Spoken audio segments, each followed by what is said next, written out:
21 अप्रैल 1893 से 10 मई 1893 तक 3 सप्ताह हर्षोल्लास के साथ व्यतीत हो गए।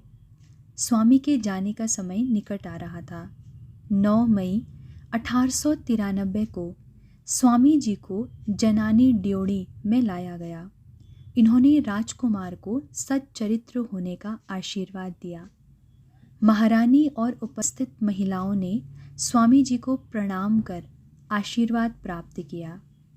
अजित सिंह ने स्वामी के विदाई से पहले डाक दरबार बुलाया। विदाई के इन क्षणों में हमें कुछ कहने दें महाराज, राजा ने कहा।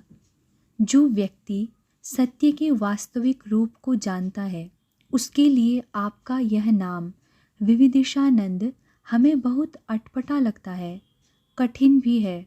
बिना टीकाकार की सहायता से साधारण लोगों को इसका अर्थ समझ में नहीं आ सकता। उच्चारण करना भी सरल नहीं है। इसे क्यों ढो रहे हैं? स्वामी मुस्कुराए। मैं जिज्ञासु हूँ, ज्ञान पिपासु हूँ। विविदिशा का यही अर्थ है, जिज्ञासा, ज्ञान पिपासा। इसे कैसे छोड़ दूँ?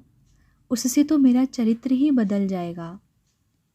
हम शिष्यों को विश्वास है कि आपका विविदिशा काल समाप्त हो चुका है। राजा बहुत आत्मविश्वास से बोले। आप उसे बहुत पीछे छोड़ आए हैं। तो आपके विचार से मेरा नाम क्या होना चाहिए? आपको पूर्ण ज्ञान प्राप्त हो चुका है, इसलिए हम आपके अनुयायी बनना चाहते हैं। हमारे विश्वास को आप बना रहने दें। हमारी दृष्टि में आप विवेक की पराकाष्ठा तक पहुंच चुके हैं। हम आपको विवेकानंद कहना चाहते हैं। हमारी प्रार्थना स्वीकार कीजिए, हमें कह लेने दीजिए। जैसी आपकी इच्छा राजन। स्वामी ने सहज ही स्वीकार कर लिया, किंतु राजा को जैसे पूर्ण संतोष नहीं हुआ। एक निवेदन और है।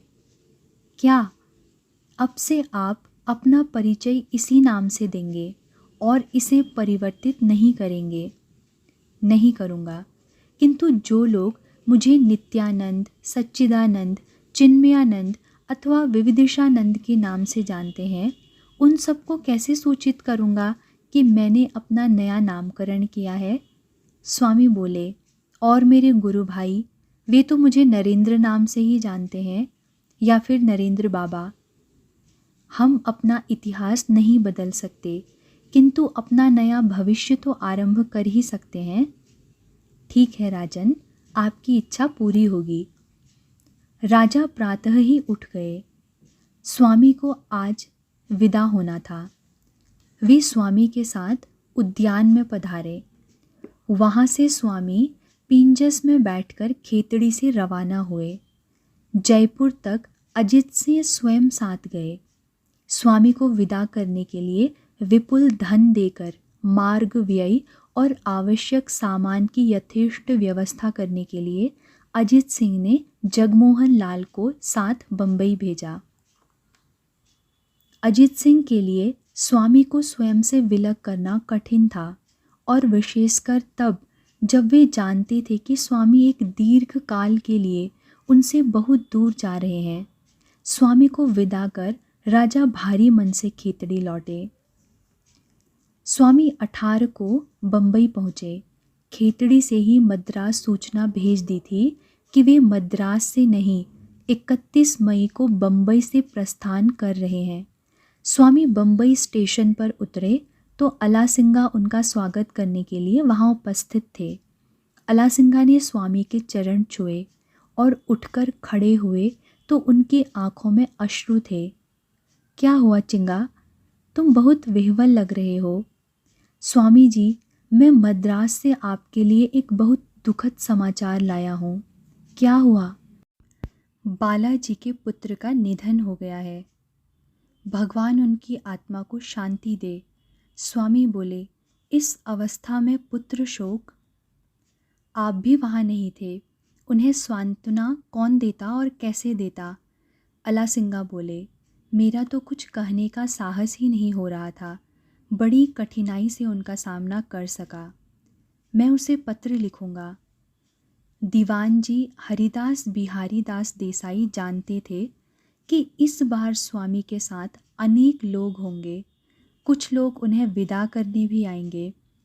उन्होंने उनके ठहरने की व्यवस्था अपने एक व्यापारी मित्र के घर कर दी थी, किंतु उन व्यापारी महोदय का पत्र खेतड़ी में ही मिल गया था कि स्वामी जी अकेले होते तो और बात थी, वे इतने लोगों को ठहरने का प्रबंध नहीं कर पाएंगे। तो कहाँ रुकना है स्वामी जी? जगमोहन ने स्वामी की ओर देखा। उस व्यापारी ने तो पहले ही मना कर दिया है। चिंता क्या है मुंशी जी? स्वामी हंसे। ठहरना तो हमें वहाँ है जहाँ माँ ने हमारा ठिकाना बनाया है। यह स्थान तो दीवान जी साहब ने चुना था। माँ नहीं चाहती कि हम वहाँ ठहरे, कोई कारण होगा। दीवान जी साहब माँ की व्यवस्था में हस्तक्षेप करने का प्रयत्न कर रहे थे, अतः अपने मन की कर नहीं पाए। अंततः मुंशी जी ने अपना प्रबंध कौशल दिखाया। उन्होंने अलासिंगा सहित स्वामी को बंबई में हवादार और खुले स्थान पर ठहराने का प्रबंध कर दिया। यह ध्यान भी रखा कि कुछ और लोग स्वामी से मिलने आए तो स्थान का अभाव न हो। मुंशी जगमोहन लाल को अकेले जाकर सारी खरीदारी करना उचित नहीं जचा। वे चाहते थे कि स्वामी जी साथ चलकर अपनी पसंद की चीज़ें खरीद लें, और स्वामी थे कि मानते थे कि उनके पास उनकी आवश्यकता की चीज़ें पहले से ही पर्याप्त मात्रा में विद्यमान हैं। मुंशी जी उन्हें बाजार ले आए। स्वामी देखते रहे और मुंशी जी उनके लिए आवश्यक सामग्री एकत्रित करते रहे। कपड़े की दुकान पर मुंशी जी ने कहा, कोई अच्छा सा रेशमी वस्त्र दिखाइए, महाराजाओं के पहनने योग्य। किस प्रयोजन के लिए? दुकानदार ने पूछा। स्वामी जी का अलखला बनेगा। अलखला समझते हैं? चोगा। उसी वस्त्र की पगड़ी होगी, साफा। मुंशी जी, आप एक सन्यासी के लिए वस्त्र खरीद रहे हैं या राजा अजीत सिंह के लिए? स्वामी ने टोका। मैं उस सन्यासी के लिए वस्त्र खरीद रहा हूँ जो राजाओं के गुरु हैं। मुंशी जी बोले, आप सनातन धर्म के प्रतिनिधि ही नहीं, खेतड़ी महाराज के गुरु होकर धर्म संसद में जा रहे हैं। इसके बिना शोभा नहीं होगी और मैं अपने राजा का सम्मान कम नहीं होने दूंगा। तो गुरु को अपने शिष्य से भी उत्तम वस्त्र पहनने चाहिए। आप अपना मान सम्मान न माने, किंतु खेतड़ी के महाराज का सम्मान तो होना चाहिए। जगमोहन बोले। वहाँ से बाहर निकलकर Munshi ji Thomas cook and company के कार्यालय में घुस गए। यहाँ क्या काम है? आपके लिए टिकट खरीदनी है, मुंशी जी बोले। वैसे भी यह कंपनी अमेरिका में आपसे संपर्क रखेगी, डाक इत्यादि का प्रबंध देखेगी।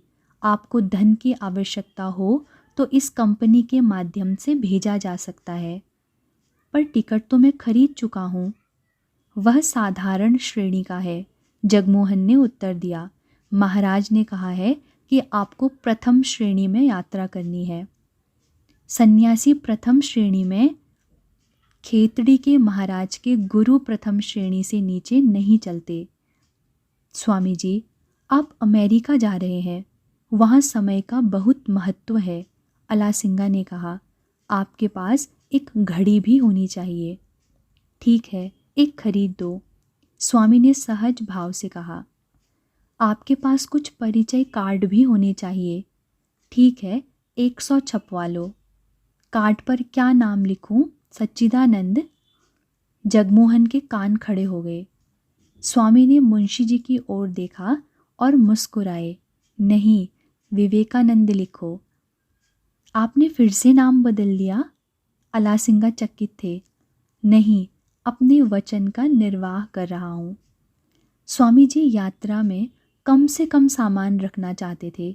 इतने अधिक सामान की देखभाल करना भी उनके लिए एक समस्या थी।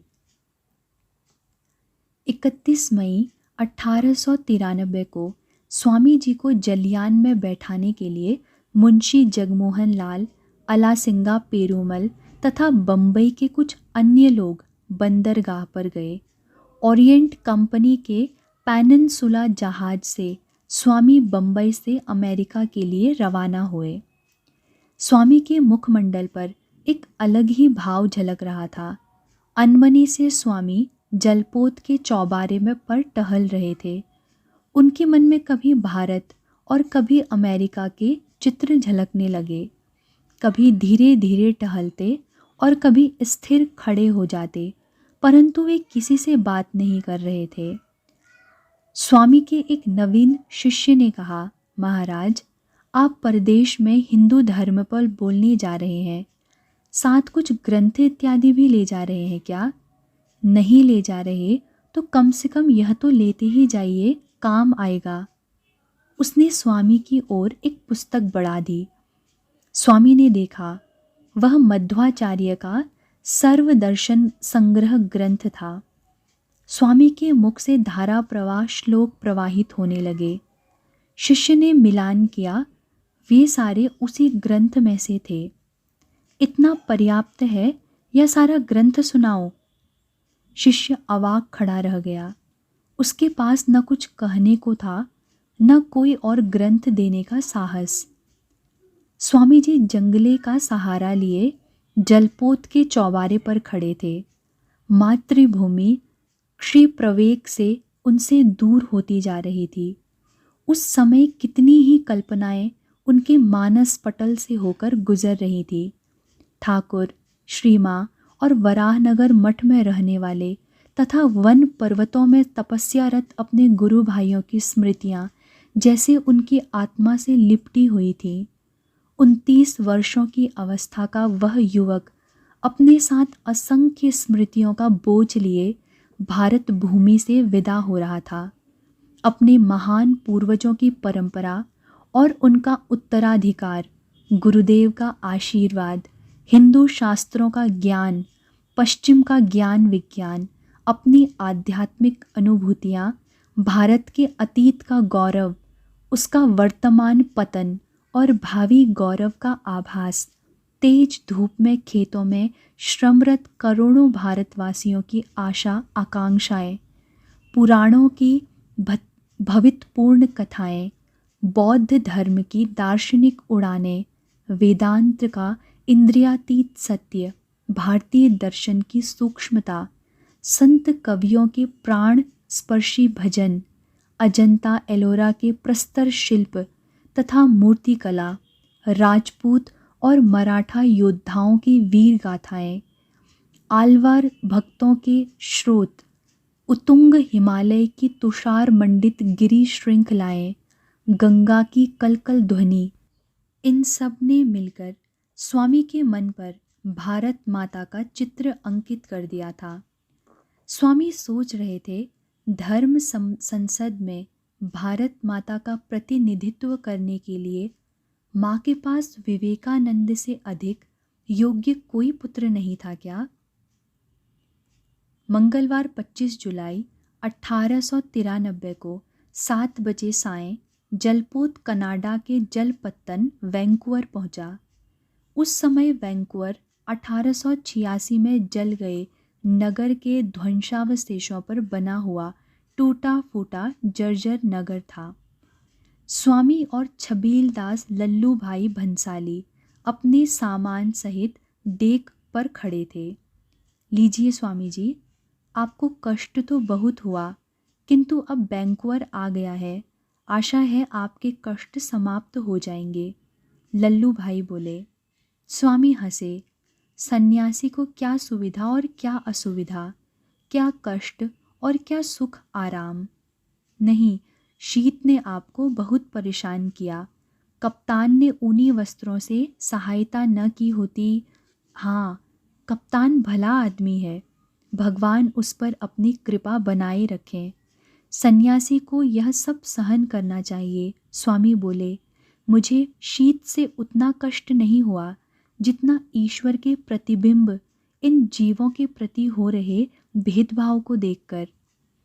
स्वामी की दृष्टि सामने से गुजरने वाले फटे हाल काले मजदूरों की एक टोली पर टिकी हुई थी।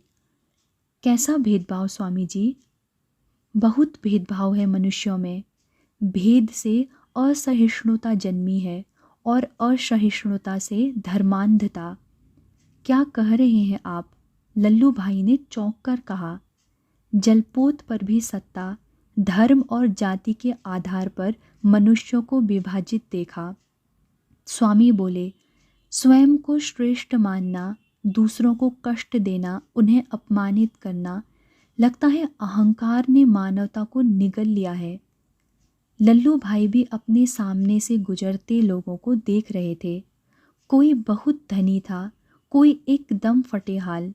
प्रायः गोरे लोग संपन्न वेश में थे और काले मजदूरों के रूप में। संसार में भेदभाव तो सदा ही रहता है स्वामी जी।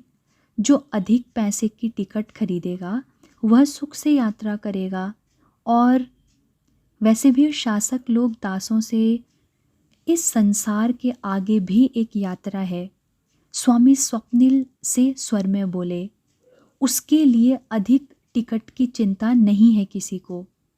दास और स्वामी, वे हल्के से हंसे। अपने स्वामी को पहचानते नहीं, इसलिए स्वयं को दूसरे का स्वामी समझ बैठे हैं। अपने अहंकार में ईश्वर के जीव को पीड़ित कर हम स्वयं ईश्वर का ही अपमान कर रहे हैं। शिव शिव।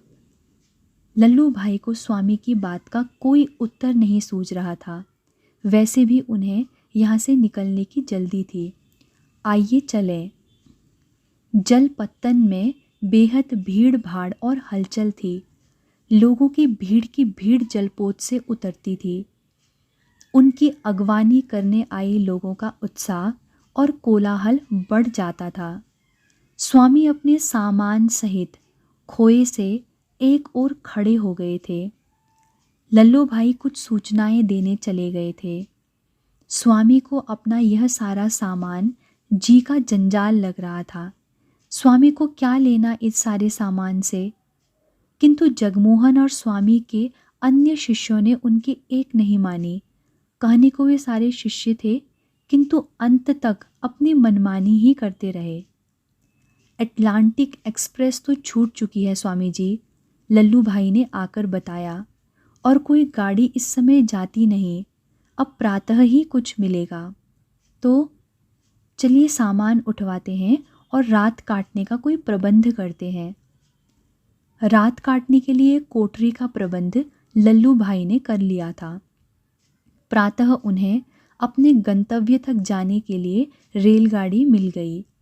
यह कैनेडियन पैसिफिक की गाड़ी थी और स्वामी के कहने पर लल्लू भाई ने उसकी ऑब्जर्वेशन कार का टिकट लिया था, ताकि वे मार्ग में उसकी ऊपर की मंजिल के शीशे की खिड़कियों में से सारी दृश्यावली देख सकें।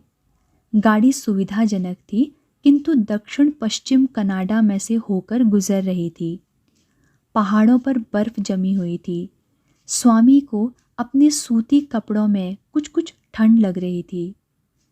सावन में ऐसा शीत? स्वामी जी, आपके पास ऊनी कपड़े हैं ना?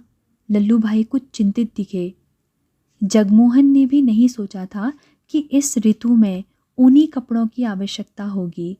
स्वामी हंसे, और दुनिया भर का भूगोल पढ़कर मेरे ध्यान में भी नहीं आया कि यहाँ यह स्थिति होगी।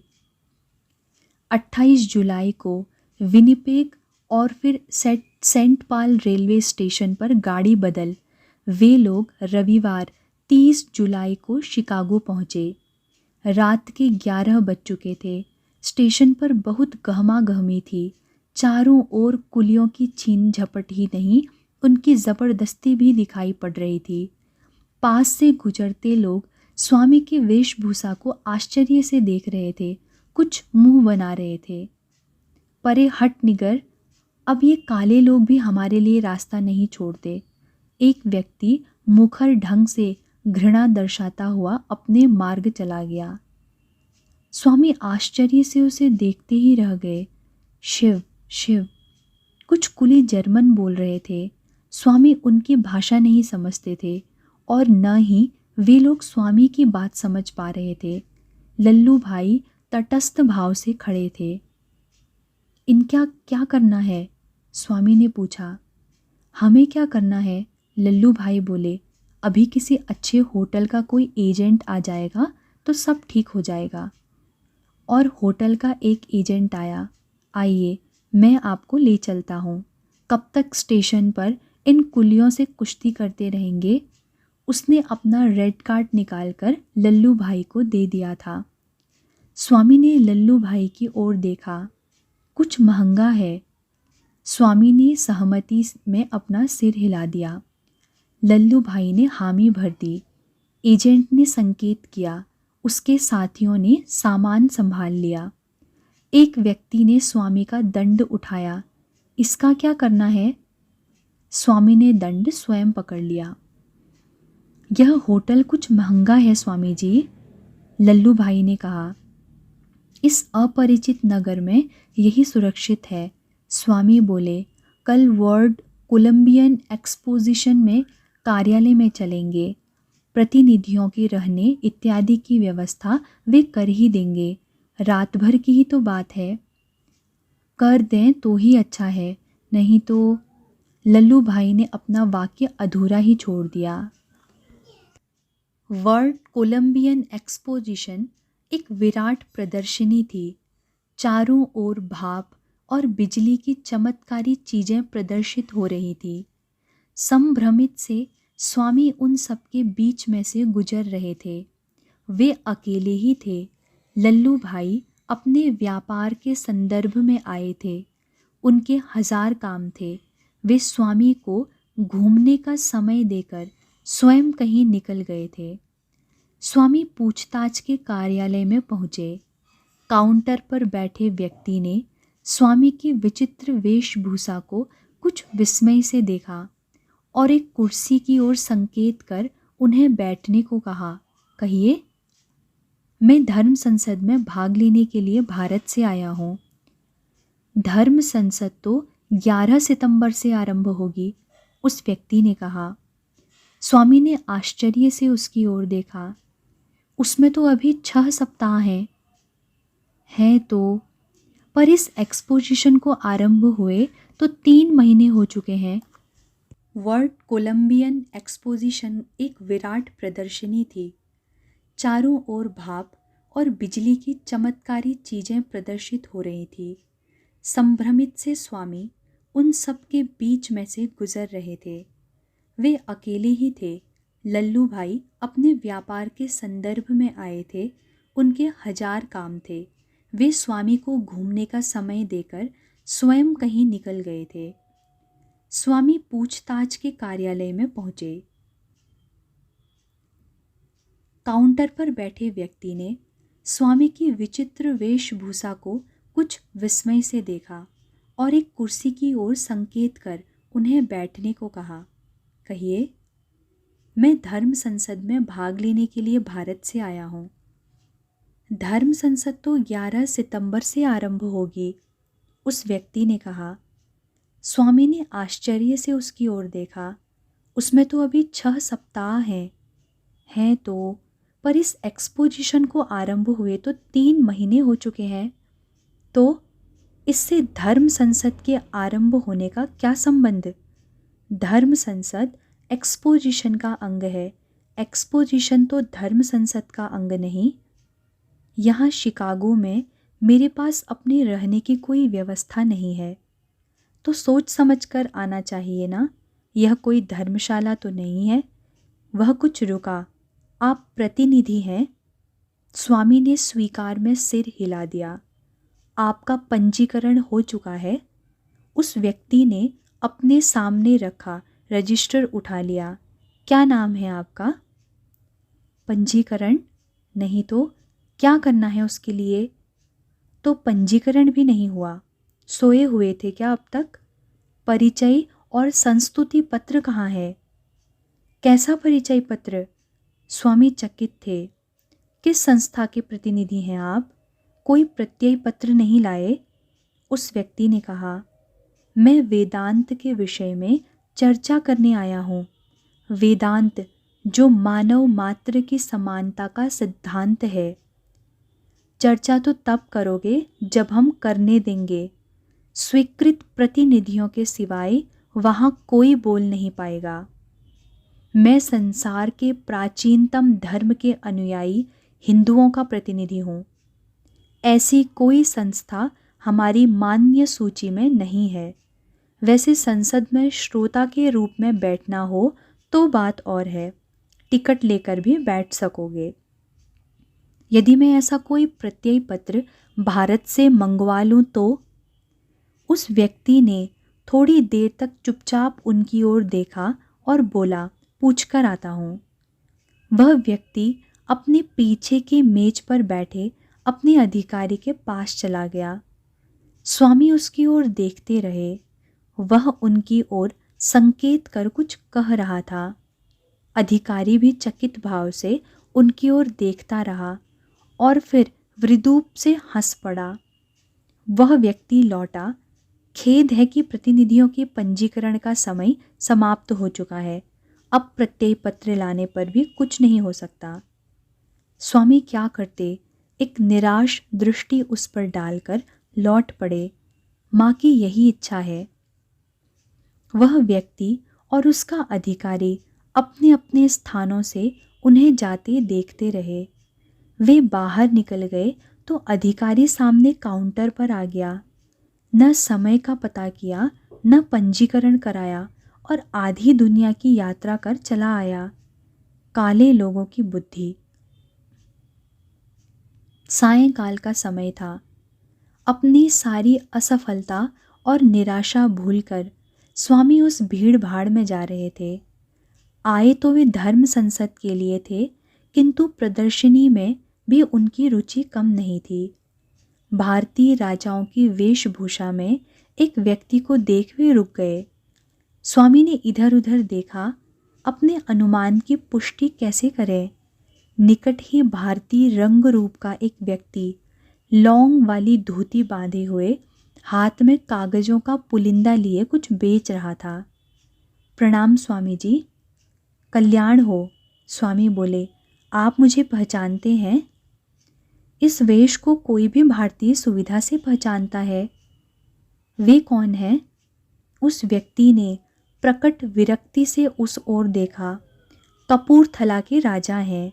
यहाँ आकर भारत की जनता का धन निर्दयता से लुटा रहे हैं। महाराजा ने दो भारतीयों को हिंदी बोलते सुनकर उनकी ओर देखा।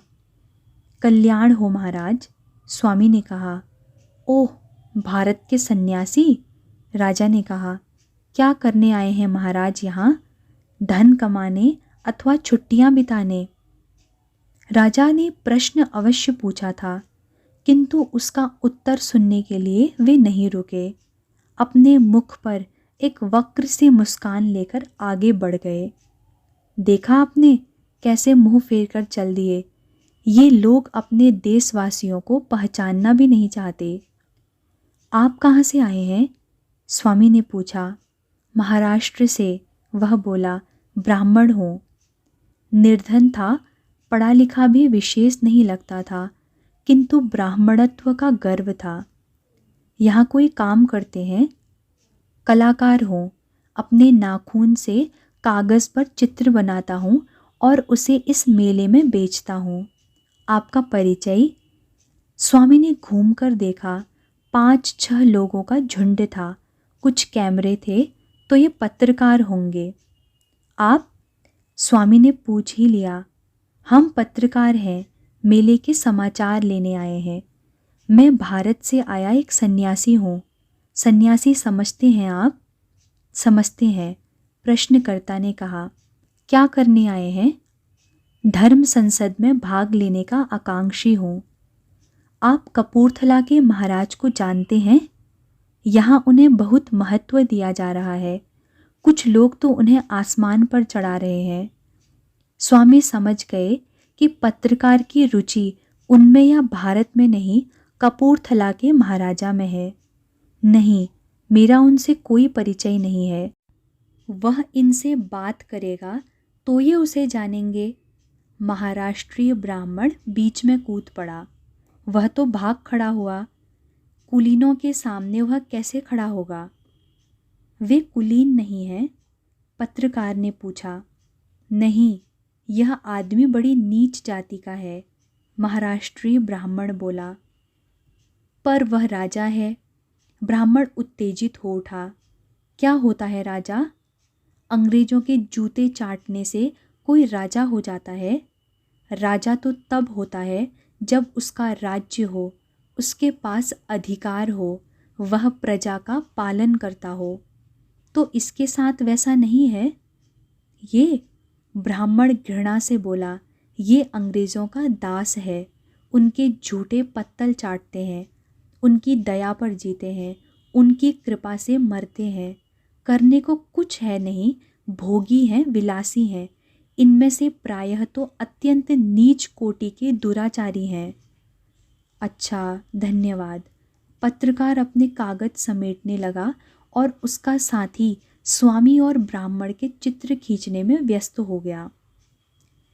प्रातः स्वामी समाचार पत्र का पहला ही पृष्ठ देखकर चौंक गए। समाचार के साथ बड़ी प्रमुखता से उनका चित्र छपा था। उन्होंने ध्यान से वह पढ़ा। उन्हें रखकर दूसरा और तीसरा समाचार पत्र भी देखा। वे चकित थे। यह सब तो उन्होंने नहीं, उस सनकी ब्राह्मण ने कहा था। इन सत्यवादी संपादकों ने उसे उनके नाम से छाप दिया और कॉलम के कॉलम रंग डाले। उनकी प्रशंसा के पुल बांधकर उनके मुख से ऐसी ऐसी कल्पित बातें कहलवा डाली जो उन्होंने कभी स्वप्न में भी नहीं सोची थी। पत्रकार का काम सत्य का प्रसारण है, मसाला बेचना नहीं। इनका क्या विश्वास करे कोई? ऐसी मुरम्मत की है कि शिकागो के संभ्रांत समाज में राजा मुंह नहीं दिखा सकेंगे। अपना पत्र बेचने के लिए मेरे ही देशवासी को ऐसी चोट पहुंचाई। बेचारे महाराजा। स्वामी मेज पर रखे नोट और सिक्कों को ध्यान से देख रहे थे। उन्होंने निराशा में सिर हिलाया। कपाट खटके और लल्लू भाई ने कमरे में प्रवेश किया। तो क्या सोचा है स्वामी जी? लल्लू भाई ने कहा। मुझे तो यह नगर बहुत महंगा लग रहा है।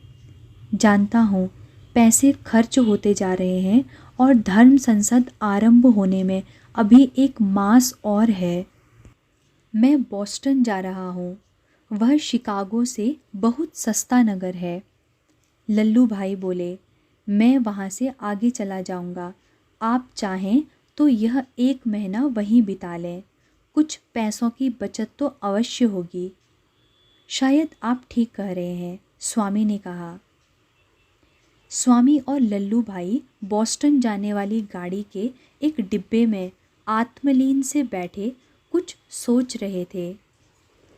लल्लू भाई को अपने काम के अतिरिक्त स्वामी की भी चिंता थी। स्वामी न अमेरिका से परिचित थे, न पैसे के संसार से। जिस प्रकार वे खर्च करते थे, या कहें कि जिस प्रकार लोग उनसे पैसे ठग कर ले जाते थे, उससे उनका धन बहुत जल्दी समाप्त हो जाएगा। तब एक हट्टा कट्टा किंतु जाहिल सा दिखने वाला व्यक्ति स्वामी के निकट से निकला। उसने स्वामी को विचित्र दृष्टि से देखा। वह स्वामी का उपहास सा करता हुआ हंसा। अपने इस उपहास को छुपाने का उसने तनिक भी प्रयत्न नहीं किया। लल्लू भाई की आंखों में कुछ विरोध उभरा। वह व्यक्ति विफर गया। घूरता क्या है वे? एक घूंसे से बत्ती सी बाहर आ जाएगी। उसने घूमकर अपने साथियों की ओर देखा, जैसे उसने अपने कृत्य की प्रशंसा चाह रहा हो। दूसरा व्यक्ति भी स्वामी को देखकर दुष्टता से मुस्कुराया। लल्लू भाई और स्वामी से कोई विरोध न पाकर वह निराश सा आगे बढ़ गया। पहला हटा तो दूसरा आ गया। स्वामी ने उसकी ओर देखा। वह उनकी पगड़ी पकड़कर खींचने का प्रयत्न कर रहा था। स्वामी ने अपनी पगड़ी बचाने का प्रयत्न किया। उस व्यक्ति ने अपने गंदे दांत दिखाए। पूंछ है, पूंछ है तेरी, तू बंदर है। वह निर्लज्जता से हंसता हुआ आगे निकल गया। कैथरीन सैनबोर्न अपने घर लौटकर शायद अपने घुमक्कड़ी की थकान से ही अस्वस्थ हो गई थी।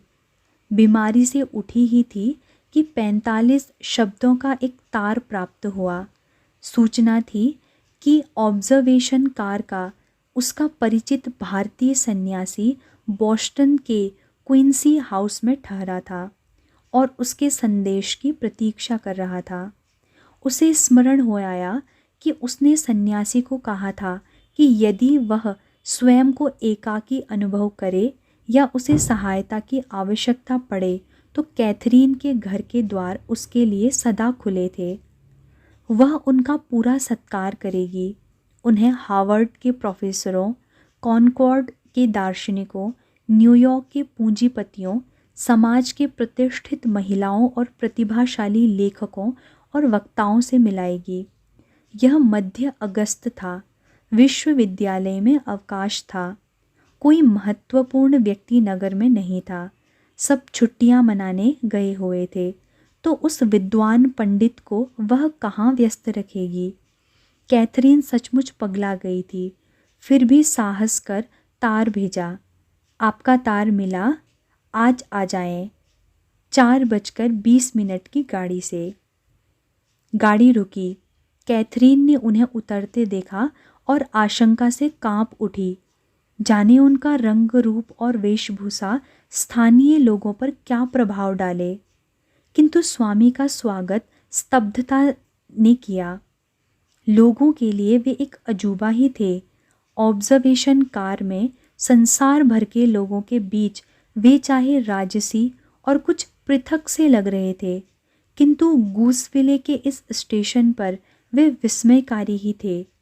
उनका सामान इतना अधिक था कि उसे उतारने के प्रयत्न में गाड़ी अपने अगले स्टेशन पर 10 मिनट विलंब से पहुंची। वे अपने साथ एक पूरा पुस्तकालय लेकर आए थे। उन पुस्तकों का बोझ, तौबा, उनका साफा पहले से ही अधिक गुलाबी हो गया था। वे इस स्थान के एकांत और सरलता से प्रभावित हुए, किंतु अपनी शालीनता में उन्होंने कुछ कहा नहीं। मेटकाफ ग्राम में केट का घर, ब्रीजी मेडोज, पुराना सा भवन था। उसकी आधी छत वाइल नामक बेल की छाई हुई थी। आसपास पाइन, सिल्वर बर्चेज और एल्म के बड़े बड़े वृक्ष थे। एक प्राकृतिक तलैया भी थी जिसमें कुमुदनी खिली हुई थी। 2 छोटी कुलियाएं भी आसपास से निकलती थी, जिनके किनारे फॉरगेट मी नॉट से अटे पड़े थे। केट एक दक्ष गृहिणी के समान स्वामी को चाय पिला रही थी। यहाँ का परिदृश्य बहुत सुंदर है। कब से रह रही हैं आप यहाँ? मैं मूलतः न्यू हैम्पशायर से हूँ। यहाँ यह उजड़ा सा फार्म मुझे भा गया। मैंने इसे खरीदकर अब ब्रीजी मेडोज बना दिया है। करती क्या हैं? घूमती हूँ, बातें बनाती हूँ, व्याख्यान देती हूँ और कुछ लिखती हूँ। केंट हंसी। क्या लिखती हैं? कृषि जीवन के विषय में कुछ साधारण उपन्यास लिखे हैं, यात्रा वृतांत लिखे हैं। केट ने विषय बदला। मेरे कुछ अच्छे विद्वान मित्र हैं। मेरी इच्छा है कि आपको उन सबसे परिचित कराऊं। मेरा चचेरा भाई है, फ्रैंकलिन बेंजामिन सैनबोर्न, कॉनकॉर्ड में रहता है। विद्वान व्यक्ति है।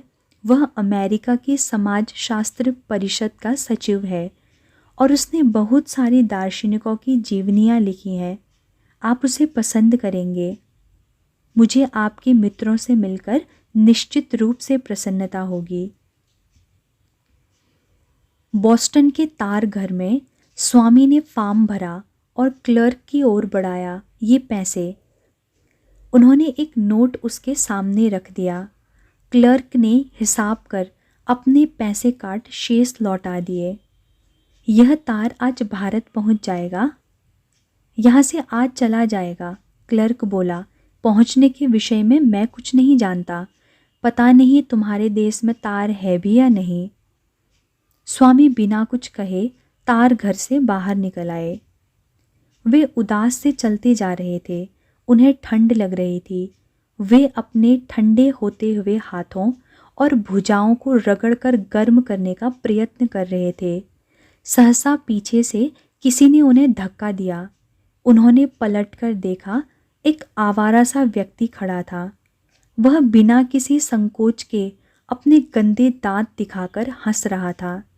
तभी दूसरा आकर उनके पास खड़ा हो गया। स्वामी को देखा और हंसा। सहसा अपना हाथ बढ़ाकर उसने स्वामी को चिंगोटी काटी।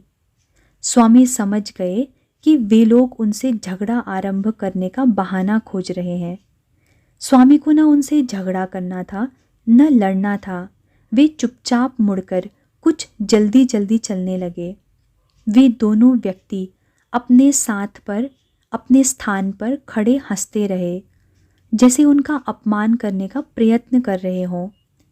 सहसा स्वामी ने पलटकर देखा, उनके पीछे आवारा लड़कों और पुरुषों की एक भीड़ सी चल रही थी।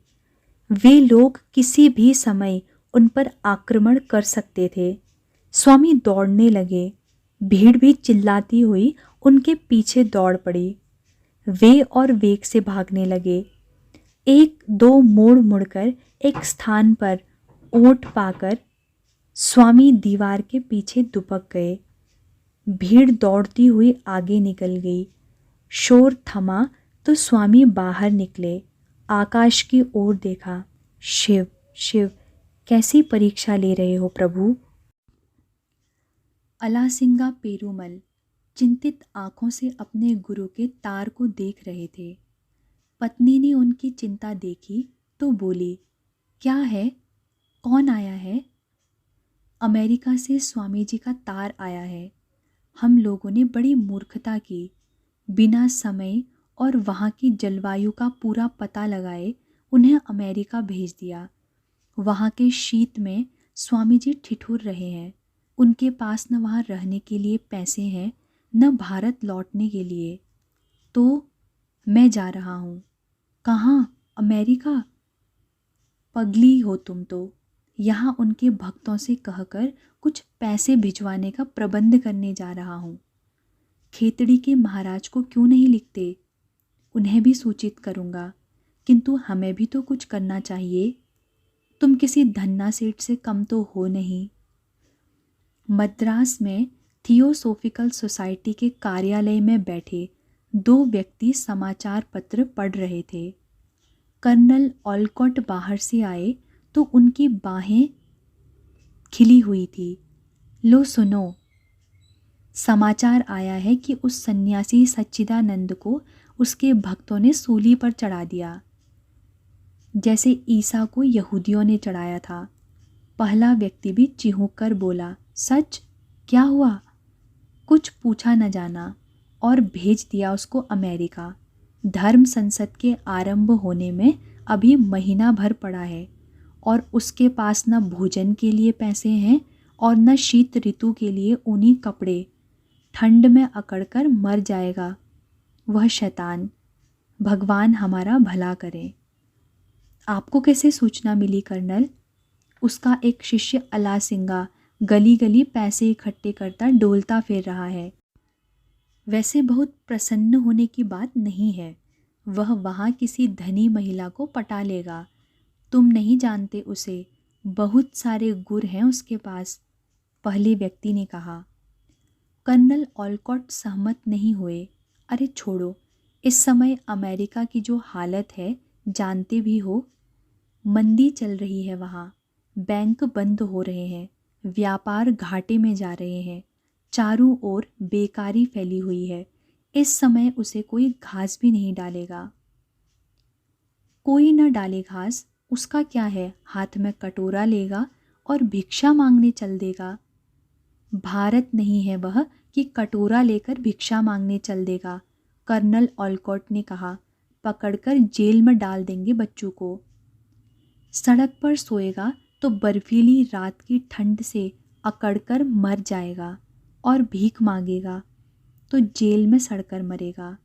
वे तीनों परमानंद की स्थिति में जोर से हंसे। अलासिंगा मन्मथनाथ भट्टाचार्य के घर पहुँचे। क्या बात है पेरुमल, कुछ घबराए हुए लगते हो? अलासिंगा ने स्वामी का तार मन्मथ की ओर बढ़ा दिया। हमने अपने मूर्ख उत्साह के कारण स्वामी जी को बहुत बड़ी कठिनाई में डाल दिया है। मन्मथ बाबू ने तार पड़ा। ओह, पर हमें धर्म संसद के आरंभ होने की ठीक ठीक तिथि ज्ञात क्यों नहीं हुई? कौन बताता? अलासिंगा ने कहा। हिंदू के संपादक एयर धर्म संसद की परामर्शदाता समिति में थे, किंतु उनको न उसमें सम्मिलित होना था न किसी को भेजना था। उनसे ही हमने यह उड़ता उड़ता समाचार सुना था। इससे अधिक तो वे भी नहीं जानते थे। यहाँ से किसी ने पत्र व्यवहार तो किया ही नहीं। पर भारत में किसी को तो ठीक ठीक सूचना होगी। जो कुछ मुझे अब ज्ञात हुआ है वह इतना ही है कि धर्म संसद के प्रबंधकों ने अपने परामर्शदाताओं के रूप में भारत से जिनको चुना वे हैं कलकत्ता के प्रताप चंद्र मजूमदार, बम्बई के बीबी नागरकर। ये दोनों ही ब्रह्म समाजी हैं, स्वयं को हिंदू मानते ही नहीं, तो हमें समाचार कहाँ से मिलता? वह कौन सी बुद्धि है कि विश्व भर के धर्मों की संसद हो और उनमें एक भी हिंदू प्रतिनिधि न हो? मन्मथ बाबू बोले। वह जो हुआ सो हुआ। अब स्वामी जी को कुछ पैसे तत्काल भेजे जाने चाहिए। मैं यहाँ से प्रयत्न कर रहा हूँ, आप खेतड़ी के महाराज से संपर्क करें। राजा अजीत सिंह ने जगमोहन लाल को बुलाया। दीवान जी, हुकुम। आपने अपनी ओर से निस्संदेह बहुत अच्छा प्रबंध कर स्वामी जी को अमेरिका भेजा, किंतु वे वहाँ भयंकर संकट में हैं। क्या हुआ महाराज? अरे वहाँ इतनी महंगाई है, स्वामी जी के पास न रहने का स्थान है, न भोजन की व्यवस्था और न ऊनी कपड़े। उन्हें तत्काल 500 रुपये भेजिए। जगमोहन लाल अकबका गए। ऐसी बात है तो उन्हें कोई बड़ी राशि भेज दें। आप जानते हैं वे सन्यासी हैं, अपनी आवश्यकता से अधिक एक पैसा स्वीकार नहीं करेंगे।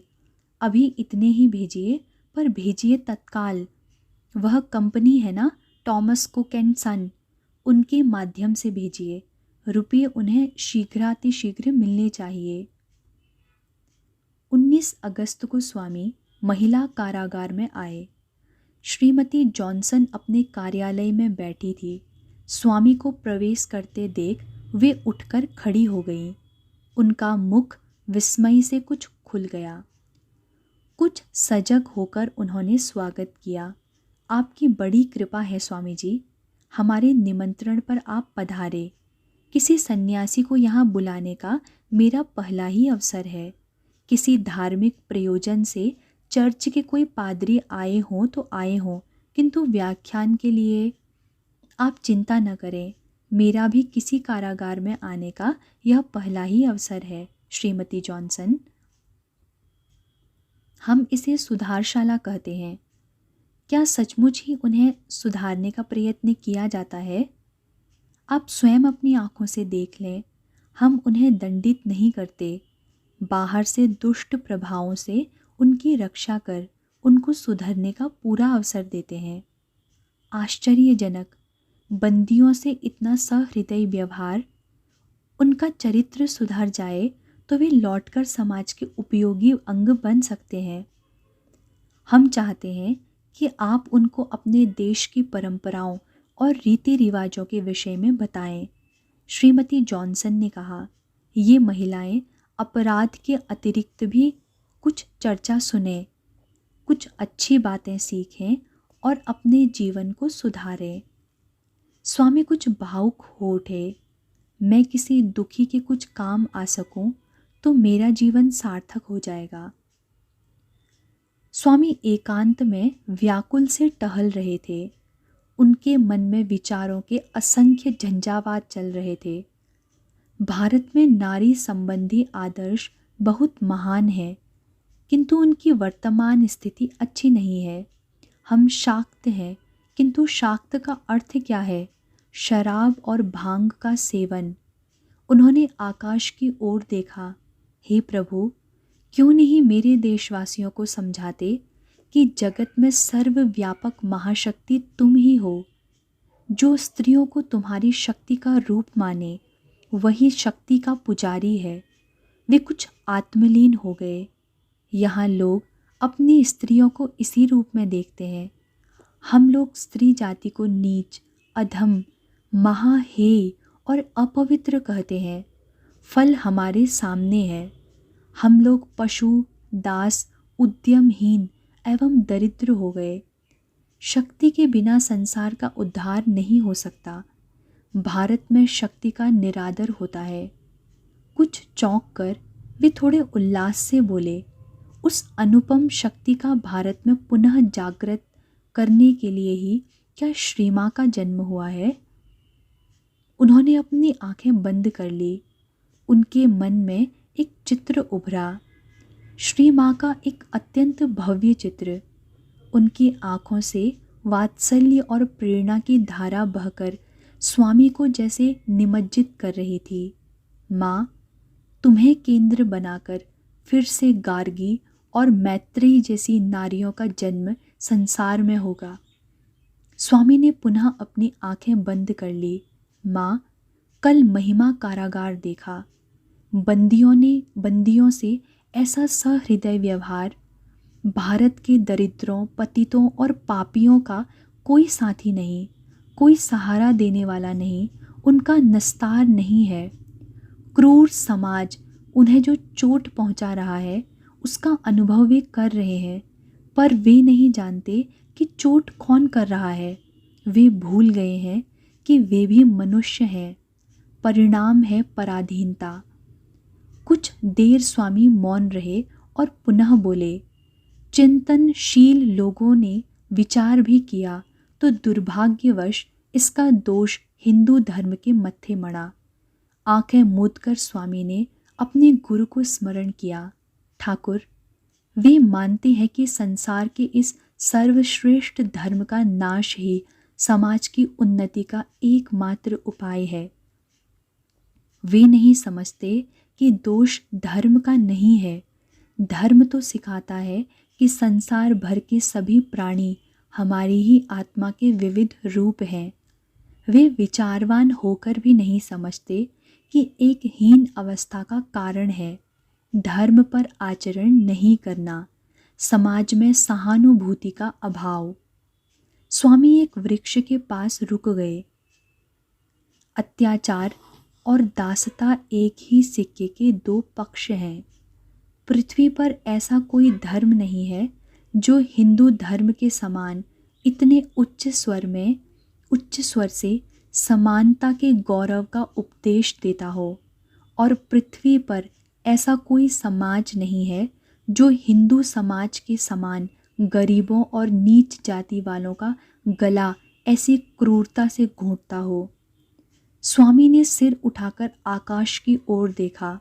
प्रभु, तुमने मुझे दिखा दिया है कि इसमें दोष धर्म का नहीं, उनका है जो ढोंगी और दंभी है, जो पारमार्थिक और व्यावहारिक सिद्धांतों के रूप में अनेक प्रकार के अत्याचारों के अस्त्रों का निर्माण कर रहे हैं। युगों के मानसिक, शारीरिक और नैतिक अत्याचार ने ईश्वर के प्रतिरूप इस मनुष्य को धारवाही पशु और भगवती की प्रतिमा स्त्री को संतान को जन्म देने वाली दासी बना दिया है। उनकी आंखें पुनः आकाश की ओर उठ गईं। आंखों में अश्रु आ गए, कंठ अवरुद्ध हो गया। मुझे शक्ति दो प्रभु कि मैं इनके लिए कुछ कर सकूं।